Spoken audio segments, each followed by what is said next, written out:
कर्जा माफ़ी है, एमएसपी गारंटी कानून है, बिजली अमेंडमेंट बिल है, भूमि अधिग्रहण के बहुत इशू हैं। तो ये सारे इशू हैं, इन सब मुद्दों को लेकर वहाँ पर जा रहे हैं। हमने बहुत बार ये कहा कि जिस खेत का नुकसान हो उसको मुआवजा जाए, और जब तक उसके खेत को इकाई नहीं माना जाएगा जब तक लाभ नहीं उसको होगा। देखो, संयुक्त मोर्चा तो उसमें है नहीं, और उनकी कमेटी जो निर्णय ले रही उनका अपना निर्णय है खुद का। हमारा ट्रेन रोकने का तो कोई प्रोग्राम नहीं है, ना आपस में कोई सलाह हुई। हमारा 14 मार्च का प्रोग्राम है, दिल्ली का रामलीला मैदान का है। तो देश में बहुत आंदोलन चल रहे जगह जगह, तो सबके अब अपने प्रोग्राम हैं। तो आपको कोई समर्थन नहीं है जैसे रेल लोगों? नहीं, हमारा नहीं है। संयुक्त मोर्चे का ट्रेन रोकने का कोई प्रोग्राम नहीं है। 14 मार्च को दिल्ली में आपका कार्यक्रम किस तरह का कार्यक्रम? हमारा एक दिन का प्रोग्राम रहेगा, और जो मुद्दे हैं एमएसपी गारंटी कानून है, कर्जा माफ़ी है, दूध के बहुत रेट घटे हैं एक साल में, मतलब 20 रुपये के आसपास रेट घट गए। तो दूध का किसान मारा जाएगा, और दूध का वो किसान है जो गांव में रहता है, जो भूमिहीन किसान है वो भी, और दूध का व्यापार ज़्यादातर छोटा किसान करता है। और सरकार ने कैसे रेट घटवा दिए, क्योंकि बाहर से दूध आ रहा है, उससे पूरा देश के जो दूध उत्पादक किसान है वो बर्बाद हो रहा है। कर्जा माफ़ी है, एमएसपी गारंटी कानून है, बिजली अमेंडमेंट बिल है, भूमि अधिग्रहण के बहुत इशू हैं। तो ये सारे इशू हैं, इन सब मुद्दों को लेकर वहाँ पर जा रहे हैं। ठीक है, हम गए थे वहाँ पे, और बयान भी हमने दिया था कि तुरंत इसकी जांच हो जाए, और जितना किसानों को नुकसान हुआ तुरंत सरकारें, पूरे देश भर की सरकारें इसको मुआवजा दें। हमने बहुत बार ये कहा कि जिस खेत का नुकसान हो उसको मुआवजा जाए। जब तक ये इंडिविजुअल खेत पे मुआवजा नहीं मिलेगा तो लाभ किसानों को नहीं होगा। अगर तहसील और ब्लॉक स्तर पर होगा तो बट जाएगा, किसान के पास में कुछ नहीं मिलेगा।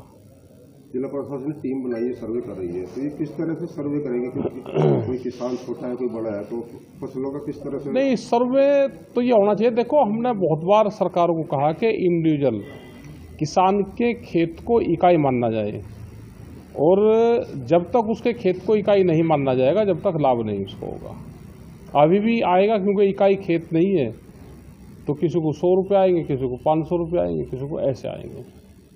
नुकसान एक आदमी का ज़्यादा होता है, और जो वो बढ़ता है तो उसका जो वो है वो घट जाता है, क्योंकि वो बढ़ जाता है पूरे, उसमें जो रेशो है वो घट जाएगा। जिस किसान की एक जगह की फसल नष्ट हुई तो कितना नुकसान हुआ होगा?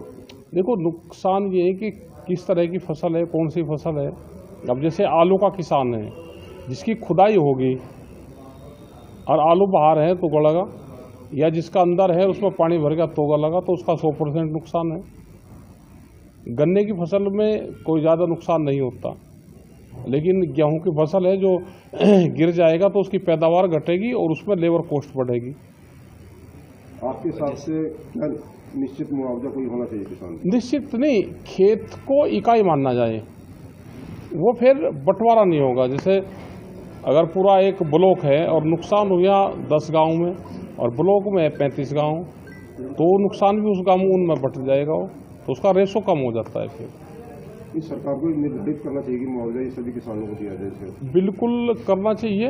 हमने ये कहा कि जब तक इंडिविजुअल खेत को इकाई नहीं मानना जाएगा, जैसे गाड़ी है, हमने गाड़ी ली तो एक गाड़ी का इंश्योरेंस होता है, उसी खेत का इंश्योरेंस हो, खेत को इकाई मानना जाए, उसके पूरा सेक्टर बने, और वो एकड़ या हेक्टेयर पे उसको उसकी माप है तो हेक्टेयर में उसको मपाई कर ले। और किसान के खेत को इकाई मान लोगे, एक किसान का खेत यहाँ है और दूसरा 3 किलोमीटर दूर है, एक का नुकसान नहीं हुआ, दूसरे का हुआ। सरसों की फसल और गेहूं की फसल ज़्यादा बर्बादी हुई है। सरसों की फसल में जो फसल पक रही है, जैसे इस साइड में है, आप जयपुर और इस साइड में आप चले जाओगे, आगरा साइड में या नोएडा के ऊपर भी चले जाओगे, तो वहाँ पे फसल कट रही है तो उसमें नुकसान है। हमारे यहाँ पे फसल भी पका हुआ आ रही, जो फसल नीचे गिरगी कटेगी तो उसमें नुकसान होगा।